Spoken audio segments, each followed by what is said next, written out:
Nature or nurture? Are successful traders born or can they be trained?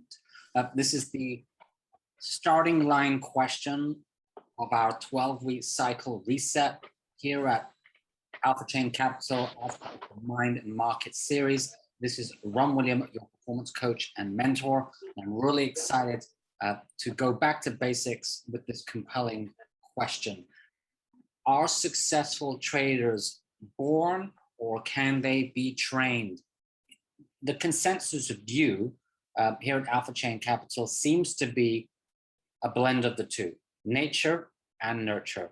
And if you want my bottom line response based on my own research and practical experience with traders, yes, that has been my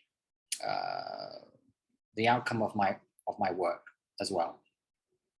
Now, this work actually began in the 1980s as part of a famous experiment called Nature or Nurture, actually set up by two millionaires at the time, Richard Dennis and William Eckhart. They made a bet with each other on this total experiment, which basically was bringing in people without a financial or trading background and teaching them the skills of the trade and basically field testing that competition to see who would win, those with natural skill or those that could be taught. And in the end, it was a successful result in the fact that it proved, at least according to their work, the combination of a proven strategy and discipline is the key to becoming a consistently successful trader. Let me repeat that. Proven strategy and discipline. So not just any strategy, proven strategy. And even with that, we still need to demonstrate discipline to execute it successfully. So it is a blend of market and mind and potentially nature and nurture. If we look at the right side of the screen, this is very much what spurred the trading dream in terms of popular culture. We have the film that was created back then called Trading Places, starring Dan Aykroyd and Eddie Murphy. That will be an old movie for many of you younger people here. But if you check on your Netflix or maybe Google this, I'm sure you'll get that classic film of the time. One of the students from the experiment called Curtis Faith published a book, A Way of the Turtle. Recommend it for any of you looking for impactful education resources. And then a few other movies, just to mention Wall Street, with the famous Greed talk by Michael Douglas, also showing Charlie Sheen. And last but not least, Will Smith in The Pursuit of Happiness. Okay, so this is the rags to riches story, trading dream, spurred on by the experiment of the 1980s. But what can we learn outside of that positive result? Now, this is a question I did a deep dive research on by accident through an interview with one of the leading trade psychologists in the world, Dr. Van Tharp. Look him up. He's got 40 years track in the industry. And one of his most recent books is called Trading Beyond the Matrix. I highly recommend it to everyone. Now, my background with Dr. Van Tharp is doing some of his basic training, the interview, which I can share with you post-session for those of you who are interested, and also just ongoing industry friendship. We have a whole lot of like-minded work, specifically in the area of NLP, which is something that I am qualified in terms of behavioral modeling. So basically studying key successful traits of high performers trading in this example, and being able to model and download them for other people that want to learn. Now, in that interview, the question was asked, can anyone be a successful trader? And I asked this question because, yes, he's a leading trade psychologist, but as I later on found out, he was actually one of the people that was interviewed for the total experiment. Now, he didn't complete the exercise. There's a whole backstory to that, but he says that regardless of that, he believes that the experiment failed. And the reason why he said that is because they rejected something like 90% of traders, and from the remainder selected only a few turtles. Let me repeat. His main bottom line conclusion to the turtle experiment of the 1980s between two millionaires as to whether it's nature or nurture, which wins out, is that the experiment failed, contrary to popular conclusions of the time and since. And that's statistically, in his mind, because of a 90% rejection of the sample traders. The second reason is because there was a result dispersion, i.e. the turtles had huge differences in their results, causing some of them to say that even with a thorough selection process, the experiment didn't really work. So I'm playing devil's advocate here. I'm speaking truth to the interview results I got with this discussion with Dr. Van Dart, but let's dig deeper as to why he said this. Let's dig deeper into why he said this. So the main bottom line reason is because of what he referred to as the change factor. Not everyone can be a great trader, and back then the example was turtle trader, in the large part because they are not willing to change who they believe themselves to be. So change is a big pain point for traders, not just in trading, but in being great traders. Now, can anyone tell me what they think is meant by not willing to change who they believe themselves to be as traders? So if I can bring in Stefano, one of the senior students here, what do you think is the context behind change for most traders, especially when they start out? Hi, Ron. Perhaps is the underlying trait and quality of being coachable and always being open-minded and open to change, willing to listen, learn from more experienced individuals, and not being driven by your ego or your,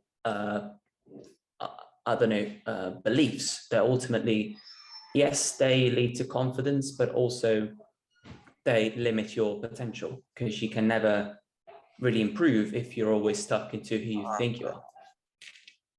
Well said. And it encapsulates all that you described in terms of the trading journey, the emotional and ego-driven mind, the actual process of being aware, and then once we're aware to then realize what change we can do.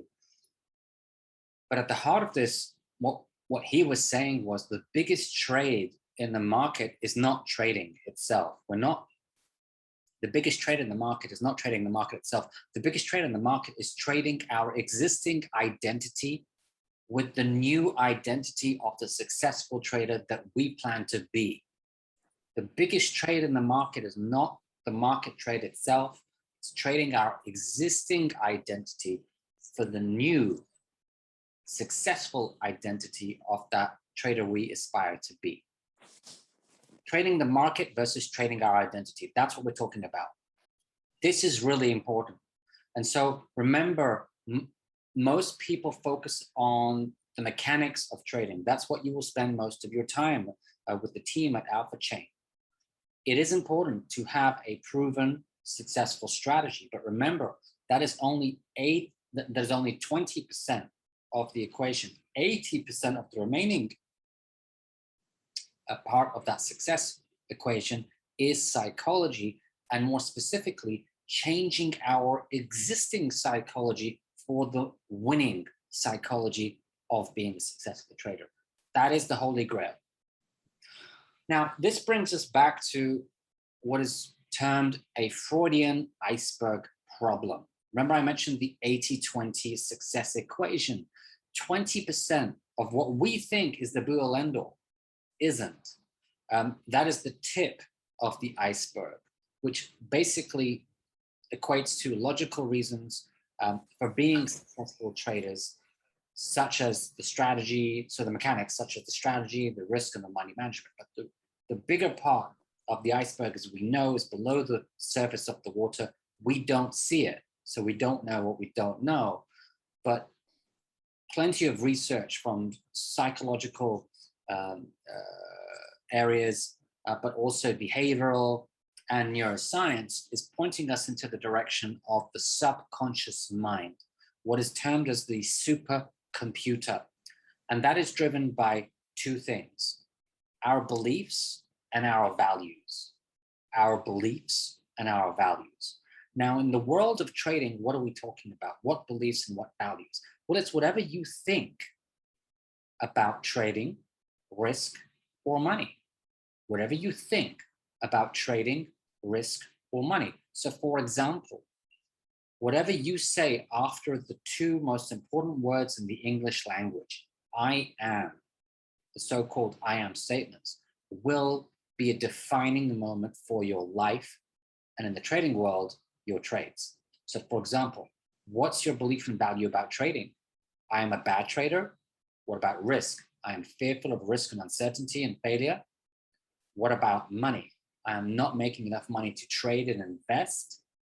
This is something very similar to what we experienced at the start of the new year when we're focusing on our resolution ahead, or even midpoint, as I just shared last week.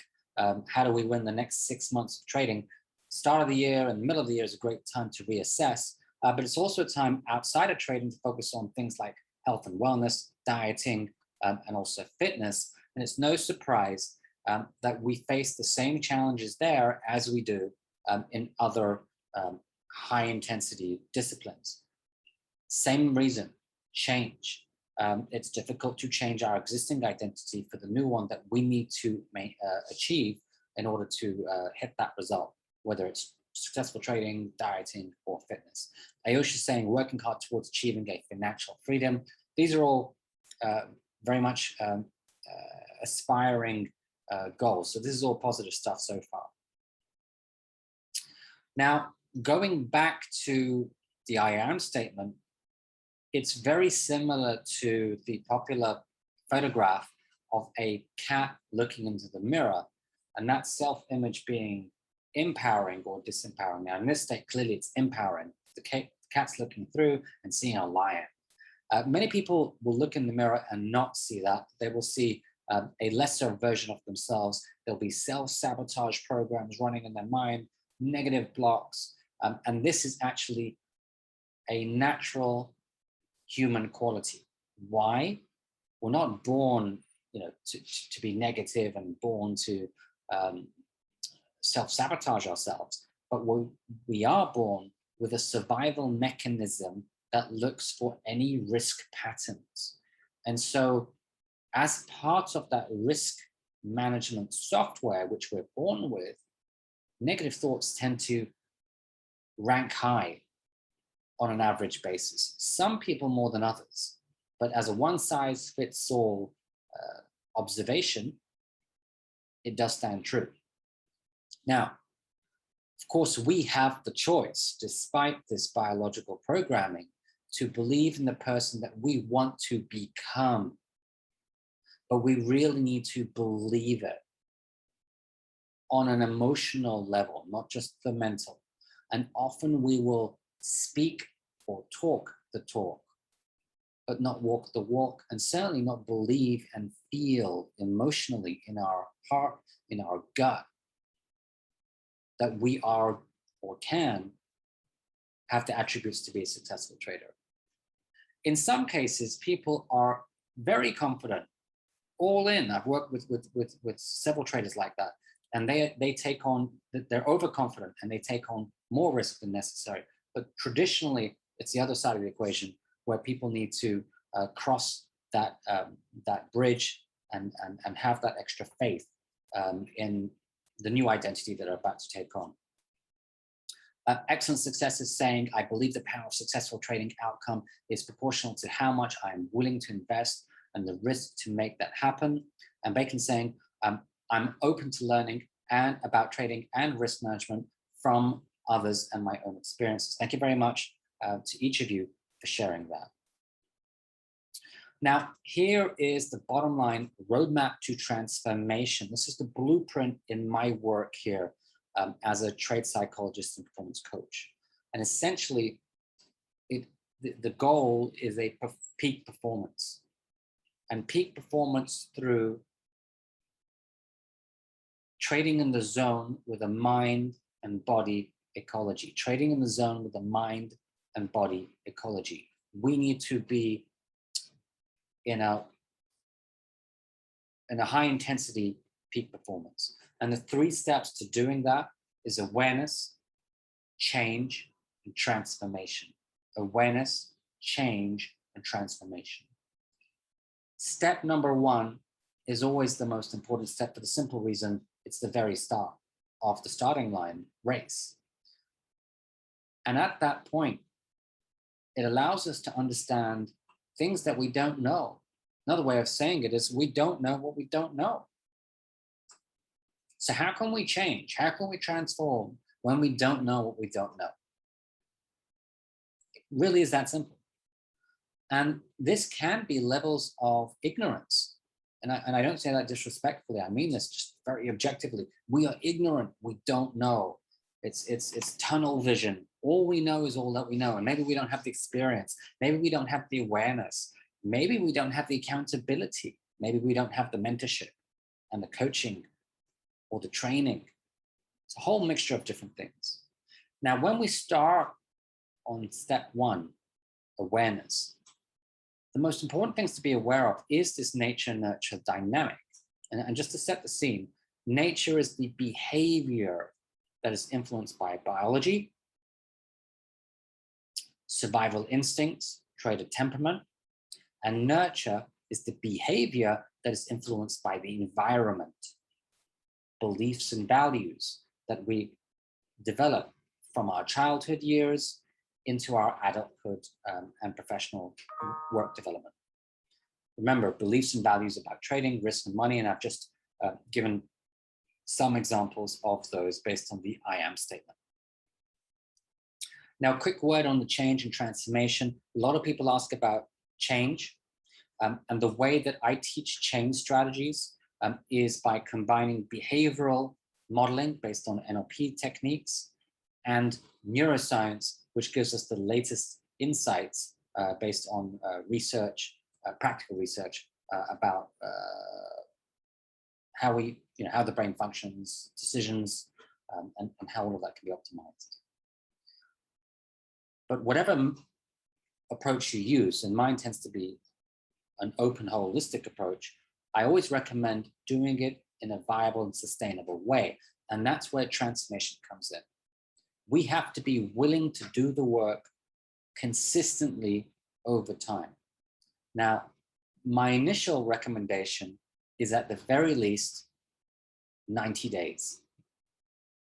90 days. You want to break it down to something a little bit more bite-sized, maybe consider 10 days, and then multiply that 10, 20, 30, up until you then multiply 30 into 60 and 90. You can slice and dice it whichever way you want, but ultimately you need to maintain it for at least 90 days. Clear on that? Now, some people, if you read different literature, they'll give you different magic numbers for this, but I would clearly, the longer the better. And in the trading world, I would say 90 days, which is basically 3 months, 1 quarter, and that's the amount of time it takes to create meaningful change and transformation. And also why we have chosen to do 90-day cycles as part of the coaching package for those of you that complete the flagship course, whether it's the 1 month or 3 month one. Once you've completed it, then you're eligible for that 90-day training. Now, let's go back to awareness. Awareness has stages of learning. This is a very famous psychological example here, where you, based on a baby crawling, the baby, learns how to walk in stages, and no parent will ever tell its baby, give up on walking. You failed too many times, you're not going to be able to walk. The simple truth is the parent will do all that it takes to make sure the baby learns how to crawl and walk. And ironically, this is the opposite of what happens in markets. People give up way too early, or they blow up the account as a consequence of their lack of experience and mismanagement of risk. Now, instead of beating ourselves up, it's worth understanding that there is a failing forward pattern, just like there is with babies. So this is actually called by psychologists unconscious incompetence, when you are unaware of the skill and lack of proficiency. Conscious incompetence, you are aware of the skill but not yet proficient. Conscious competence, you are able to use the skill but only with effort. And then finally, unconscious competence, performing the skill becomes automatic. Guess what?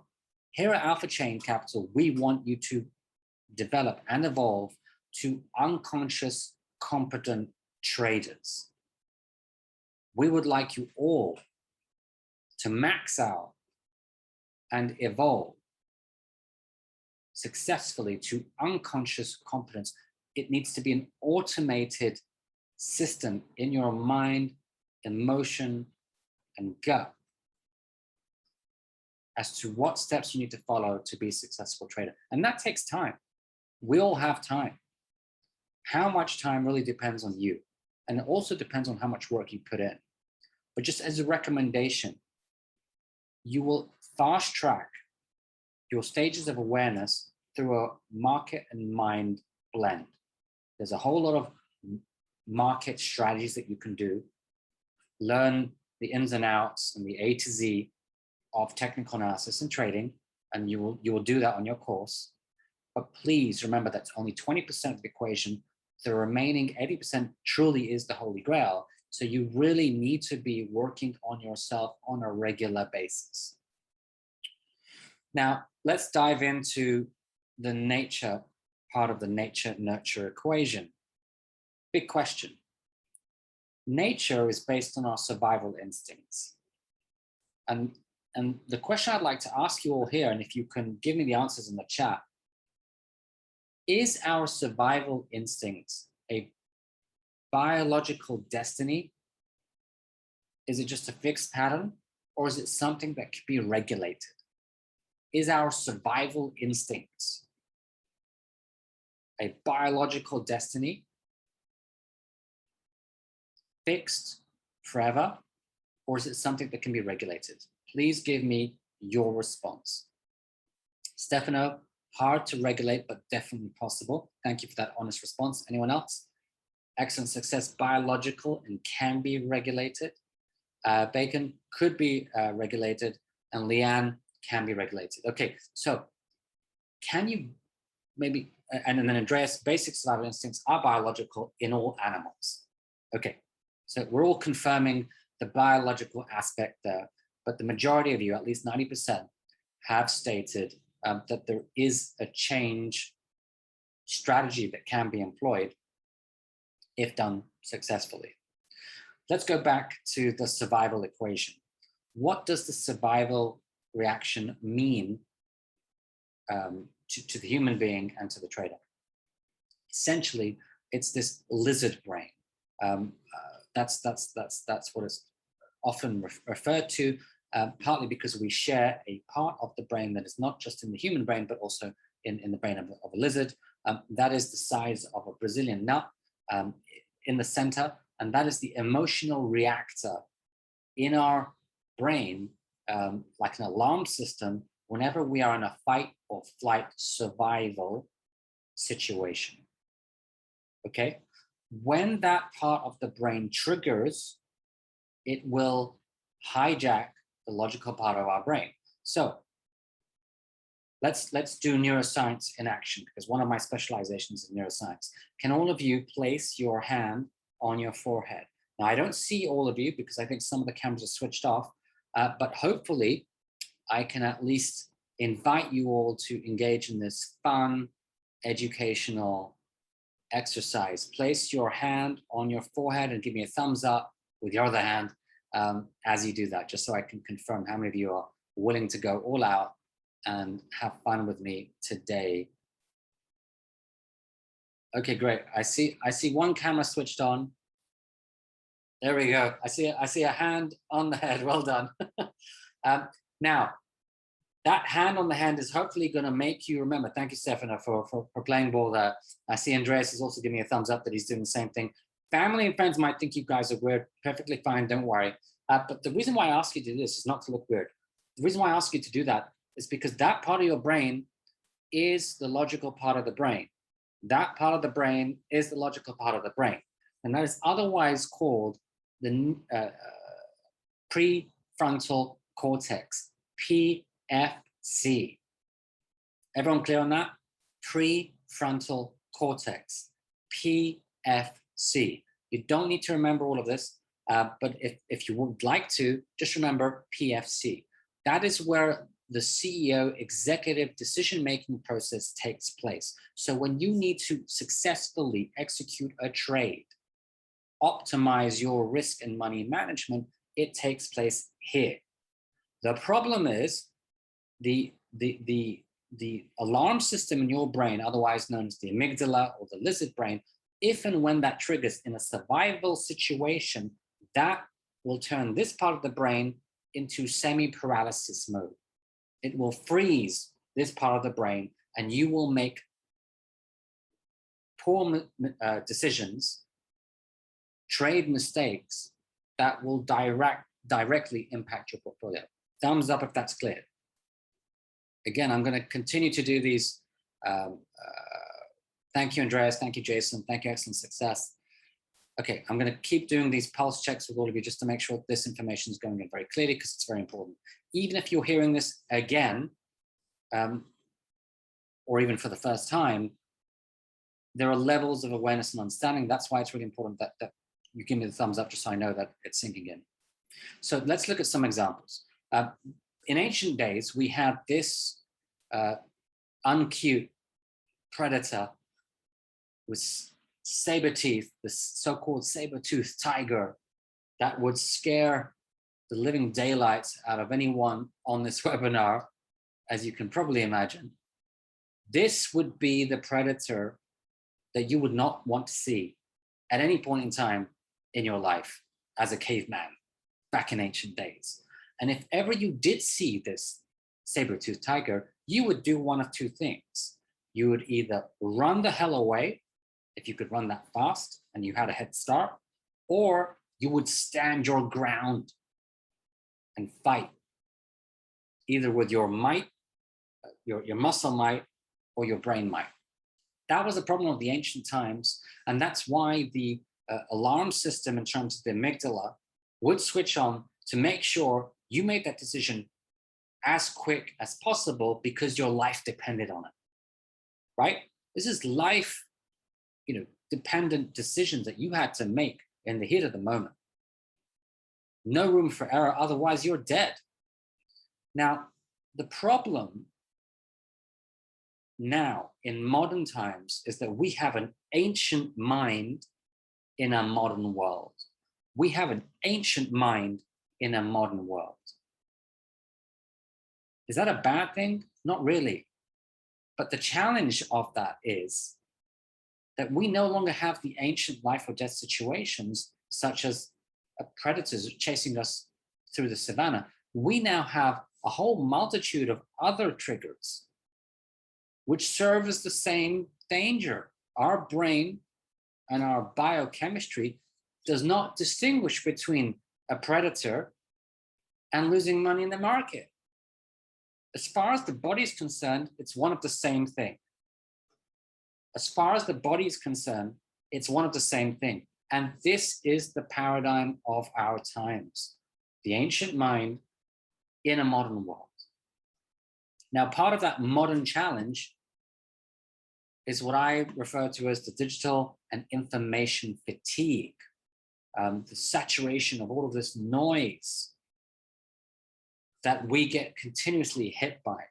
That will amplify the state of our brain into this brain wave called beta wave, but chronic beta wave, where we are overly problem solving, but to an extent where we're developing chronic stress patterns. Actively problem solving, but to an extent when we're developing chronic stress patterns.